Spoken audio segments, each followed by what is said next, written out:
봉독 올립니다.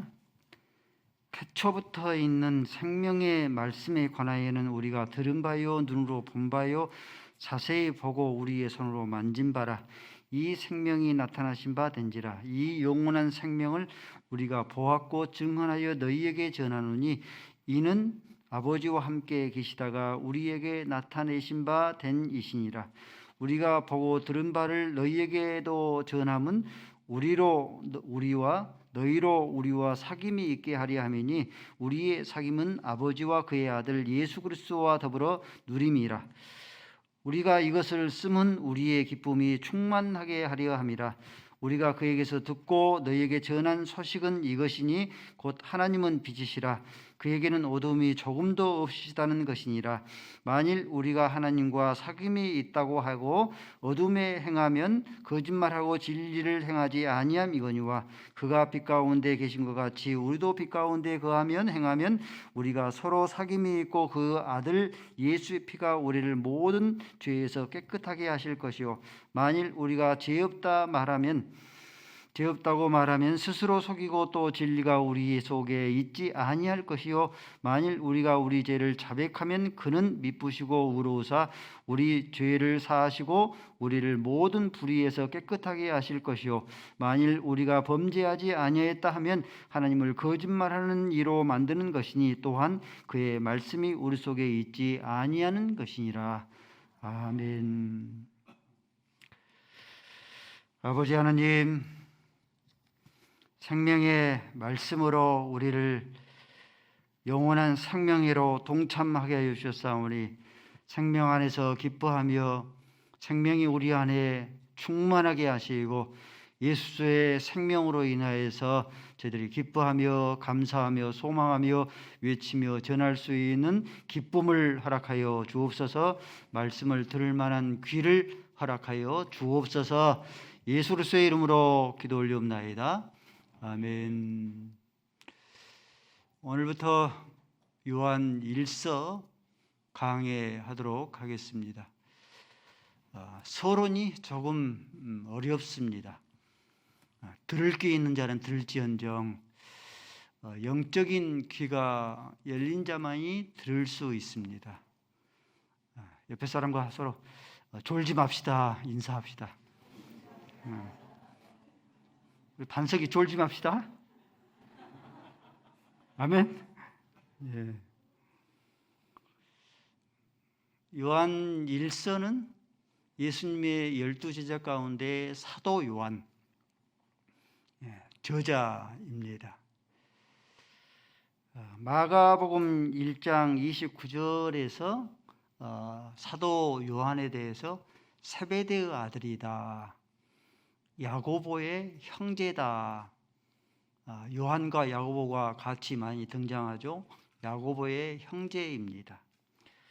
마가복음 3장 17절 말씀에 성질이 얼마나 급했던지 보아너게라 별명이 우레의 아들이라. 우레 천둥을 치면 온 땅이 지축이 흔들리지 않습니까? 보아너게라 성질이 급한 우레의 아들이었습니다.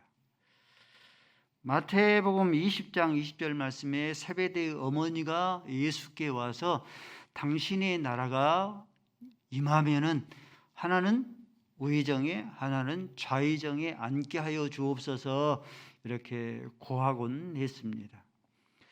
이런 사도 요한이 변화되기 시작합니다. 변형되어집니다. 마태복음 17장 2절 말씀에 예수님께서 다른 제자들은 두고 베드로와 요한, 야고보, 요한의 형제 야고보, 베드로 이렇게 세 명만 변호사로 데려가서 거기에서 예수님께서 변형되어집니다. 이때로부터 이 사도 요한이 변형되기 시작합니다. 요한복음 13장 13절 말씀 보면은 요한복음은 사도 요한이 기록했는데 한 번도 자기의 이름을 거론한 적이 없어요. 이렇게 표현을 합니다.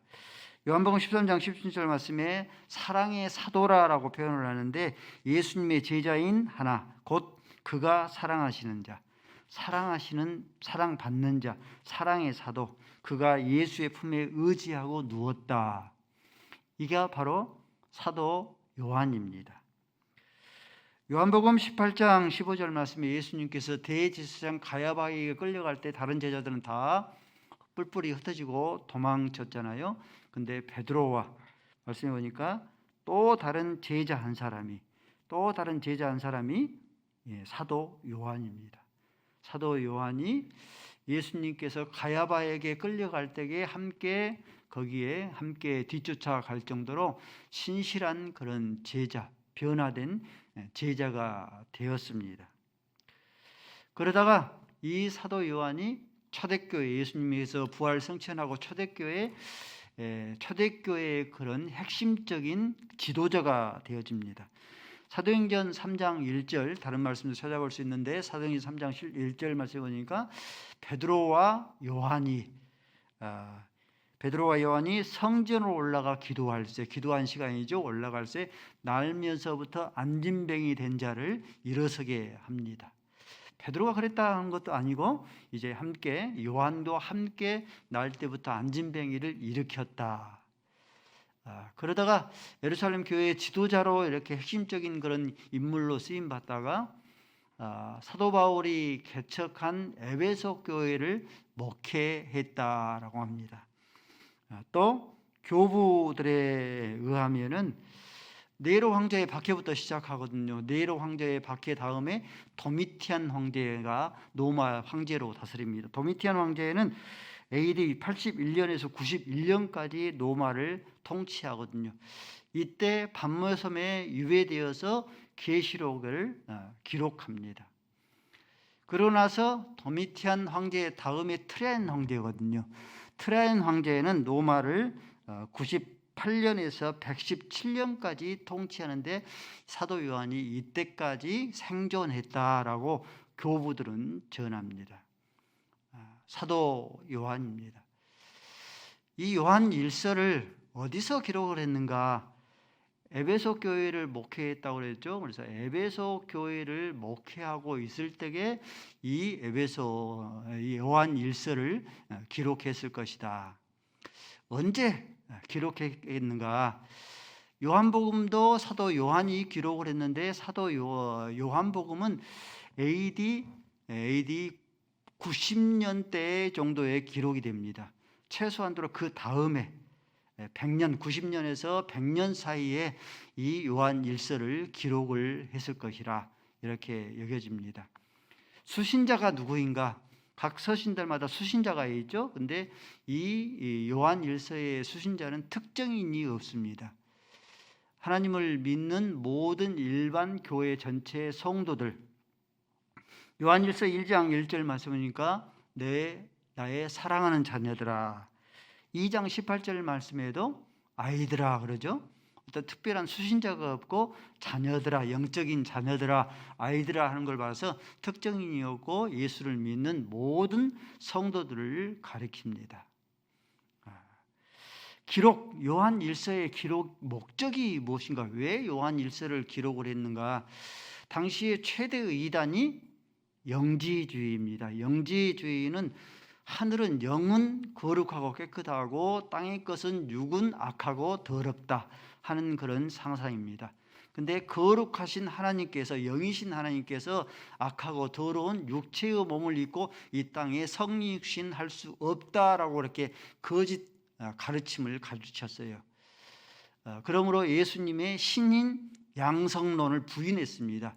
예수님이 신이지만 어떻게 더러운 인간의 육신의 몸을 입고 이 땅에 올 수 없다 하는 것을 부인했습니다. 그래서 예수님은 신적인 신성 100%, 인성 100%를 지녔다. 신인 양성론을 확립하기 위해서 이 요한 일서를 기록합니다. 또 한 가지는 오늘 본문의 말씀과 비슷한데 태초부터 계신 생명의 근원이 되신 하나님이 그 생명을 나눠주고 누려주기 위해서 성육신하였다. 그러므로 예수의 생명을 받아 누리는 자마다 하나님은 빛이심으로 어둠 가운데 행하지 않냐고 반드시 빛 가운데로 행한다. 하나님은 하나님은 창조주 하나님께서는 사랑의 하나님이신데 사랑의 하나님이기 때문에 말과 혀로만 사랑하지 아니하고 행함과 진실함으로 사랑의 그런 열매를 사랑을 실천하면서 살아야 할 것을 교훈하기 위해서 요한 1서가 기록이 되었습니다. 오늘 본문 1장 1절부터 보도록 하겠습니다. 태초부터 계신 말씀 생명이라라고 시작합니다.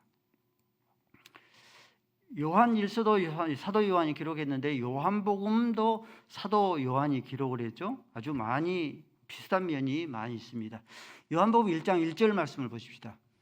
요한복음 1장 1절 말씀 보니까 태초에 말씀이 계시니라.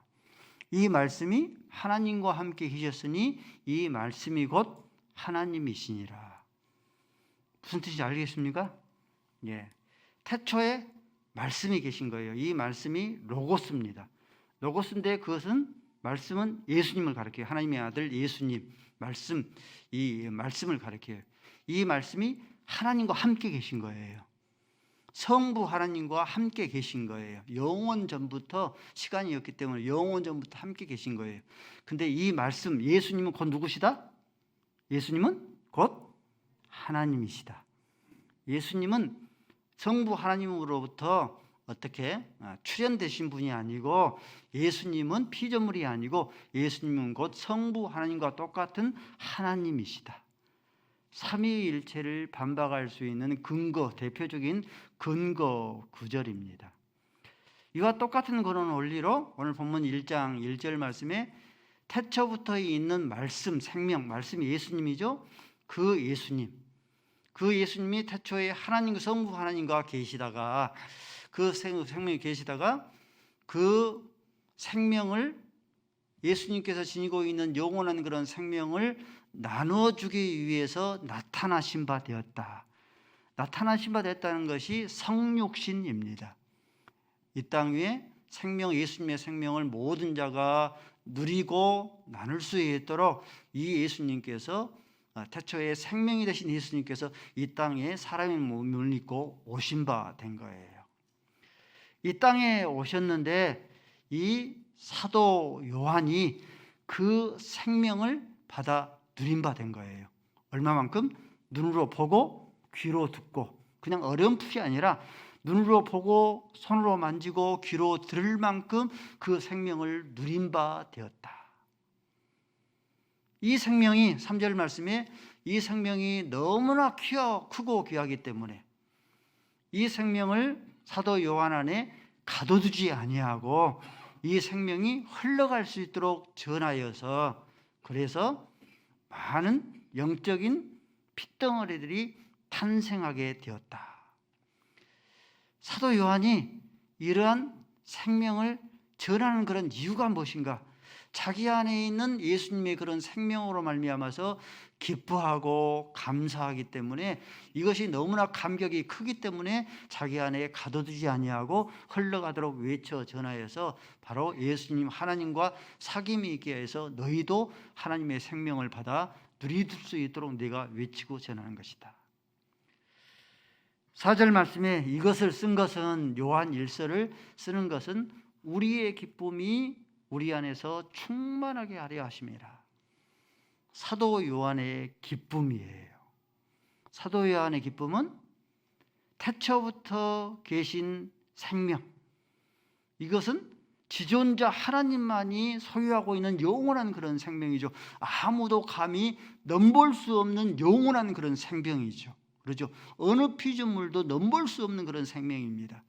그 생명이 나타나신 바 됐는데 그 나타나신 생명을 사도 요한이 눈으로 보고 귀로 듣고 손으로 만진 바 되어서 누린 바 되었으니 그 기쁨을 누리는 거예요.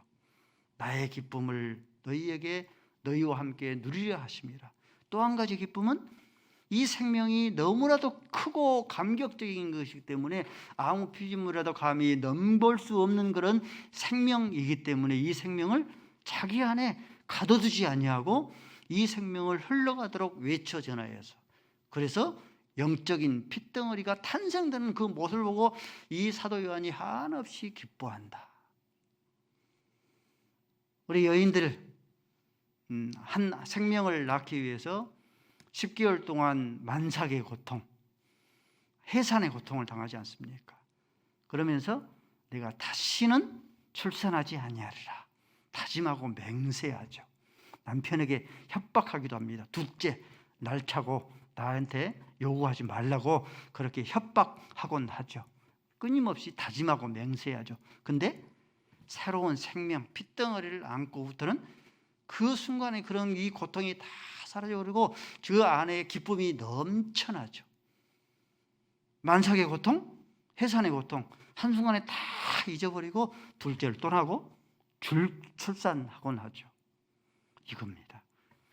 전도자, 복음 전도자, 태초에 계신 생명, 이 지존자가 소유하고 계신 생명, 아무 피조물이라도 감히 넘볼 수 없는 영원한 생명, 그 생명이 나타난 바 됐는데 그 생명을 누린 바 되었으니 기쁨을 누리고, 그 기쁨이 너무나 큰 기쁨이기 때문에 자기 안에 가둬두지 못하고 흘러갈수록 외쳐 전하여서 영적인 핏덩어리 생명이 탄생되는 그런 모습을 보니 그것이 큰 기쁨을 누리죠. 그러므로 복음 전도자 삶이 녹록하지 아니하지만 또다시 복음 전도자의 그런 삶을 살아서 영적인 생명들을 끊임없이 낳고 출산하는 거죠. 성도 여러분들, 사도 요한의 기쁨이 저와 여러분 안에 있습니까? 성도의 기쁨은 세상에서 누리는 그런 기쁨과 다르다. 내가 너희에게 평안을 주노니 이 평안은 세상에서 누리는 그런 평안과 다르다. 성도의 그런 기쁨은 세상 사람들이 누리는 그런 기쁨과 다릅니다. 세상 사람들은 아파트 청약이 당첨되어서 기쁘고 주가가 상승되어서 기쁘고 자기가 모든 것들을 얻어서 기쁨을 누리지만 성도의 기쁨은 다르죠. 성도의 기쁨은 사도 요한의 기쁨이죠. 지존자 하나님이 소유하고 계신 영원한 생명을 나타나신 바 돼서 내가 소유하고 있으니 그 기쁨을 누리고, 세상에 내가 다른 것을 다 가지지 못했지만 그 생명을 누리니 기쁘고, 그 기쁨이 감격이 너무나 크기 때문에 흘러가 외쳐 전하여서 영적인 핏덩어리가 탄생되는 것을 기쁘니, 이 기쁨, 이 기쁨을 누리는 것, 이 세상 사람들과 하나님의 그런 성도와의 그 기쁨이 다릅니다. 따라서실까요? 성도는 생명 전달자다.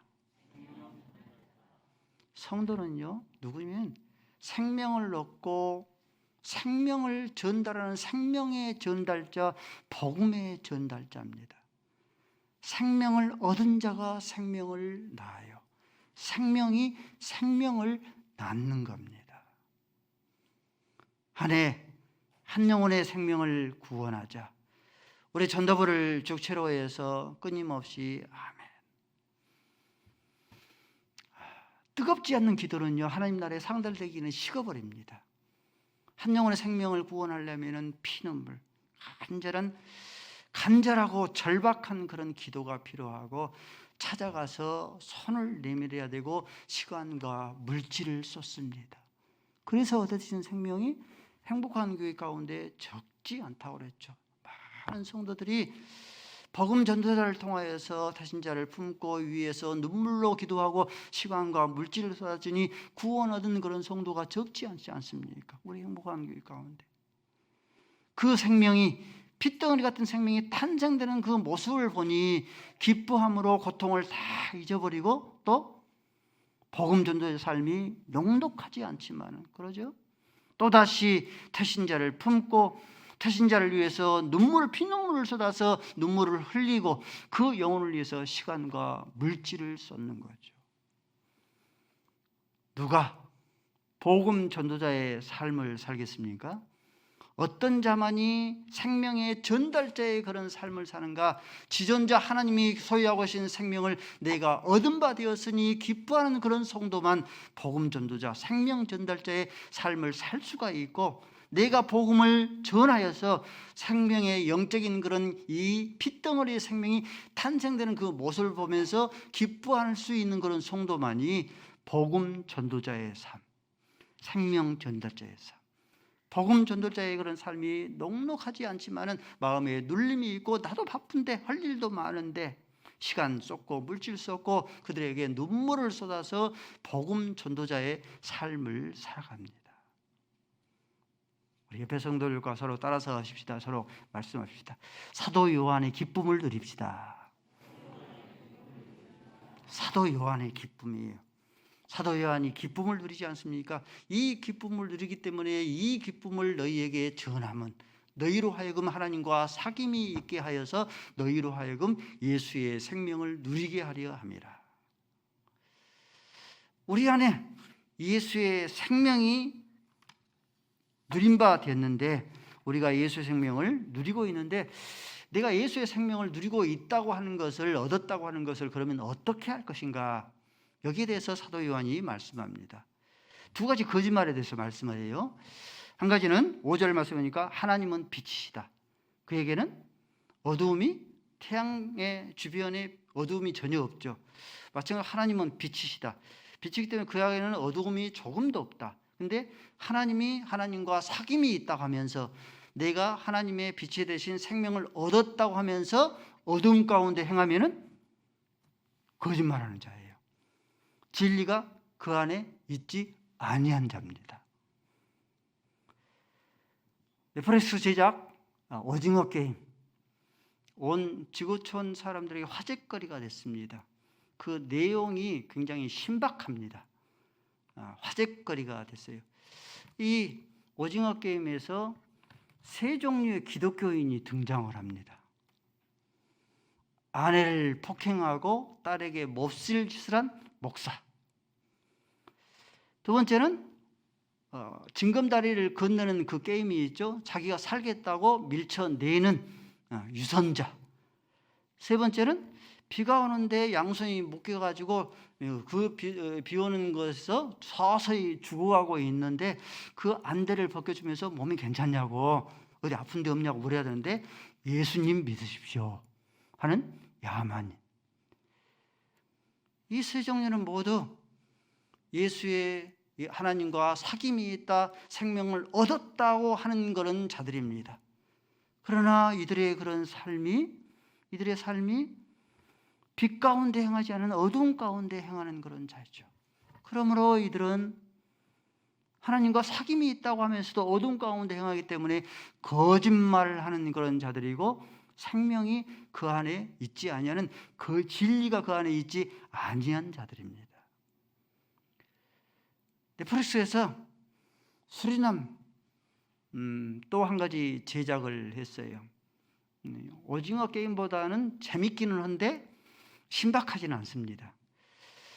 가상 인물들입니다. 실존 인물들을 중심으로 해서 실제 있었던 그런 사건을 중심으로 해서 영화를 제작했는데 다른 사람들은 다 가상 그런 인물들이고 실제 그런 인물들인데 여기에 나오는 목사만, 황정민 목사만 가상 인물이에요. 여기에 등장한 가상 인물은 황정민 목사. 어떻게 등장을 하는가? 마약을 생산하고 판매하는 마약 왕, 광신도 집단의 교주,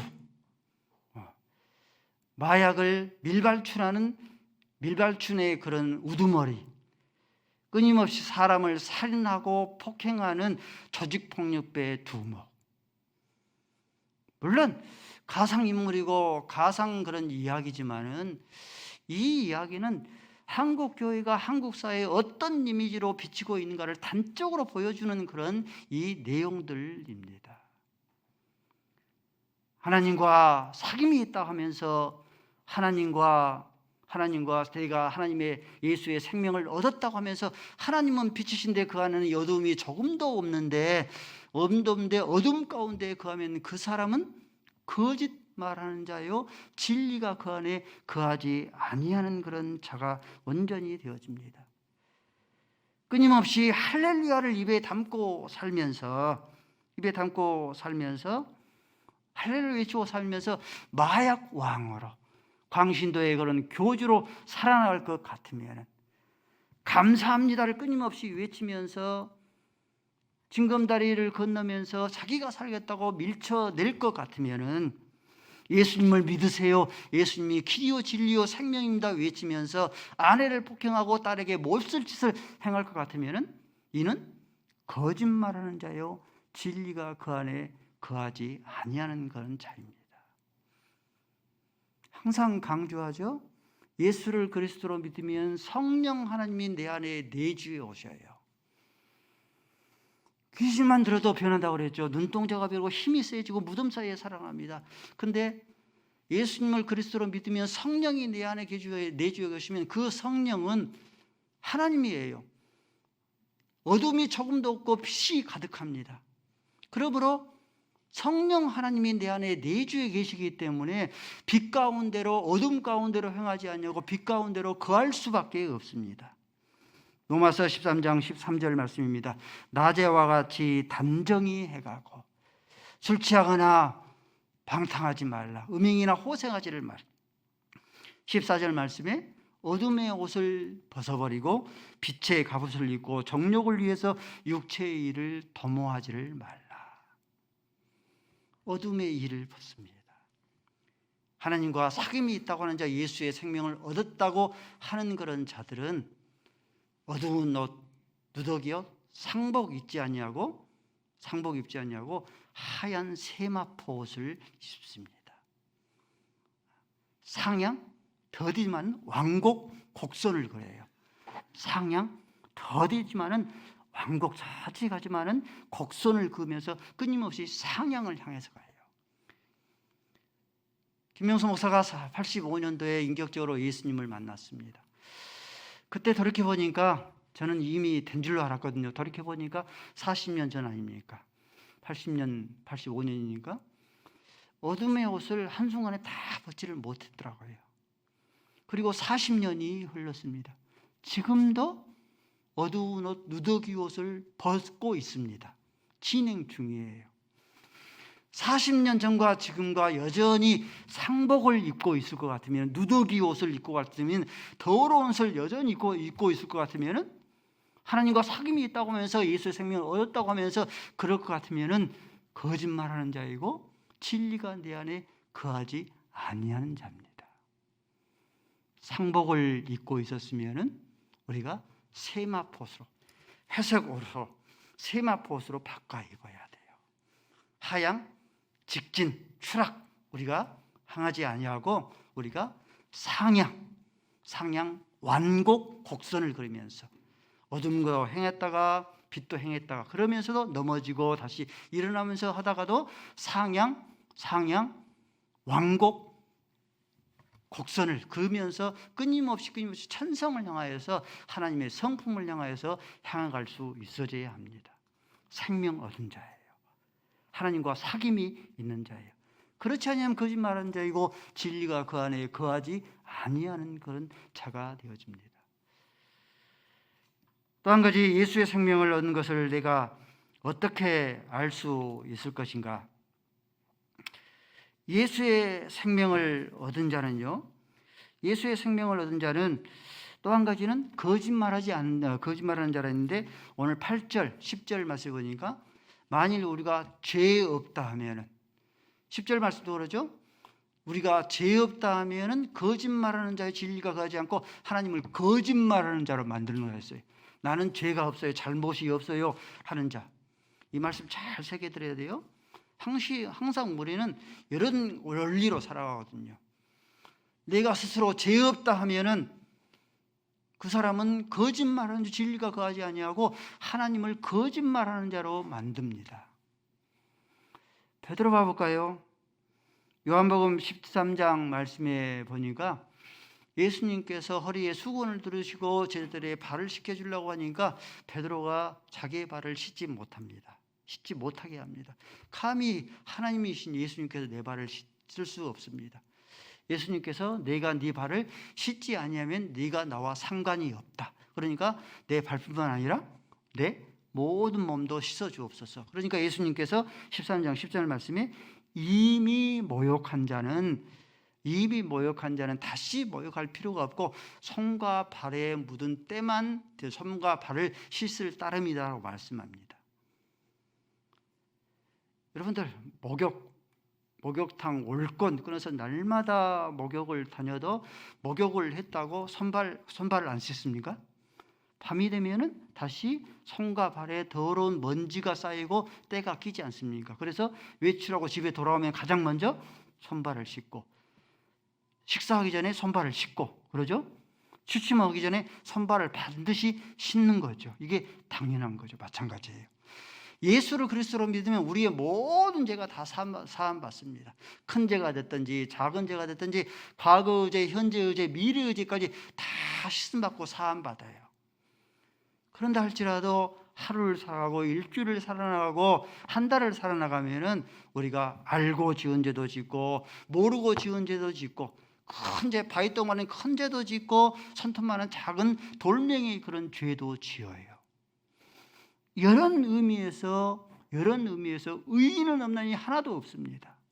이런 의미에서 모든 자가 다 죄인이에요. 이 말씀을 우리가 인정하고 시인할 수 있어져야 하는 것이죠. 그러므로 내가 죄인인 것을 인정하고 시인하고 인지하고 고백하고 예수의 보혈의 피로 우리의 손과 발의 죄를 예수님의 피를 호소해서 끊임없이 씻어 나가는 것, 이것이 여러분들 신앙 생활이에요. 우리가 열심히 자꾸 앞장서다 보면 내가 의인 걸로 착각하거든요. 그렇지 않습니다. 내가 아무리 열심히 하나님 앞에 많은 헌상을 드렸더라도 우리는 여전히 하나님 앞에 죄인인 것이에요.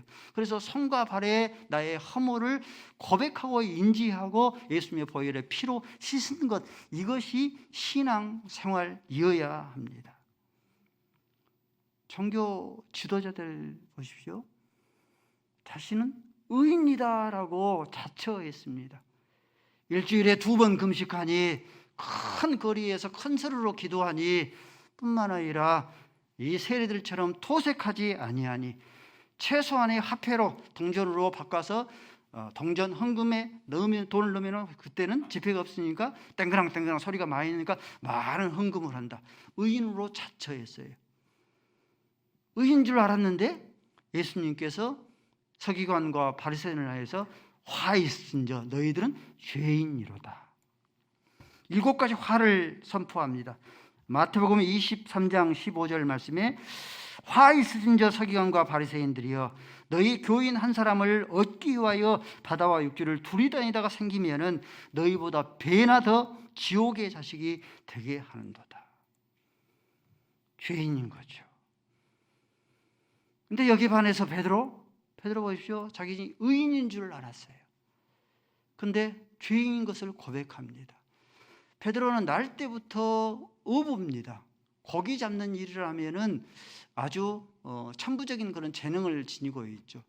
근데 밤새도록 수고하여도 고기 한 마리를 잡지 못하다가 예수님이 나타나서 그물을 오른편에 건지할 때에 그물이 찢어질 만큼 많은 그런 물고기가 잡힌 것을 보고 이 베드로가 누가복음 5장 8절 말씀이 이렇게 고백합니다. 베드로가 예수님께 나와 무릎을 꿇고 엎드려 아뢰되 주여 나를 떠나소서 나는 죄인이로소이다. 하나님의 면전, 하나님의 은혜가 우리 안에 넘치게 되어지면은요, 무엇이 은혜냐면은 내가 죄인인 것이 보여져요. 내가 죄인인 것이 인식되어집니다. 그래서 내 죄 때문에, 무엇이 은혜냐면은 내 죄가 보여지고 내 죄가 인식되어지고 내 죄 때문에, 타인의 죄가 아니라 내 죄 때문에 피눈물을 흘려서 기도하고 가슴을 치고 외통하고 왜곡하는 것, 이게 은혜예요. 순장이, 임직자가 새벽기도의 지킴이에 나오지 않은 것들로 인하여서 애통하고 애통하는 것, 애곡하는 것이 아니라 내가 한 영혼의 생명을 구원하기 위해서, 연초에 품은 생명, 한 영혼의 생명을 구원하기 위해서 눈물병에 눈물 한 방울 흘리지 않은 나 때문에 왜곡하고 애통하는 것, 그것이 은혜인 줄로 믿습니다. 왜 다투고 싸우고 갈등하고 반복합니까? 그 이유는 대부분이 저도 그렇습니다. 그 대부분이 다 무엇이냐면은 나는 의인이고 너는 죄인이다. 나는 잘하고 있는데 너는 틀렸다. 내 생각은 옳고 바른데 너는 틀린 생각이다. 이것 때문에 다투고 싸우고 갈등하고 반복하는 거죠. 여당과 야당이 다투고 싸우는 이유가 뭐예요? 여당은 죄인과 의인 가운데 의인이다. 야당은 죄인이다. 이것 때문에 싸우는 것이죠. 부부가 다투고 싸우는 이유가 뭡니까? 나는 의인이로다. 너는 죄인이로다. 그러죠? 박수홍 형제의 난을 일으킨 그 이유가 뭡니까? 나는 잘하고 있는데 너는 틀렸다. 그것 때문이죠. 김집사, 박집사가 반목하고 불화하고 끊임없이 얼굴을 붉힌 이유가 뭐예요? 내 생각은 바른데, 내 생각은 옳은데 네 생각이 틀렸다 하는 것 때문에 다투고 싸우는 것이죠. 우리 사랑하는 성도 여러분들, 우리 가운데 의인은 하나도 없습니다. 의인은 없나니 하나도 없다. 우리 가운데 의인은 하나도 없어요. 만물보다 거짓되고 부패한 것이 사람의 마음이라 이가 누가 알리오마는. 내가 죄인인 것을 인지하고 고백해야 됩니다. 그러므로 우리의 가정에서, 섬기는 교회에서, 우리의 삶의 처소에서 나는 죄인으로서이다, 당신이 의인으로서이다, 이렇게 고백할 줄 알아야 합니다. 예수의 보혈의 피로 우리의 그런 죄의 손과 발에 묻은 때를 끊임없이 씻겨 나갈 수 있어져야 합니다. 오늘 본 말씀 요한일서 1장 9절을 같이 읽습니다. 시작.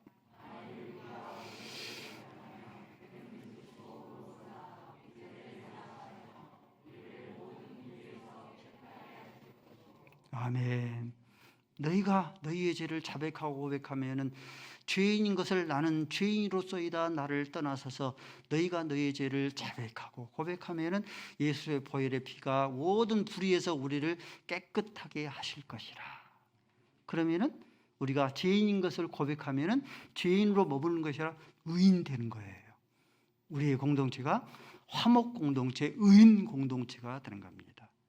우리의 죄를 자백하고 고백해서 이사야서 1장 18절 말씀에 오라 우리가 서로 변론하자. 왜 이 말씀하신 거예요?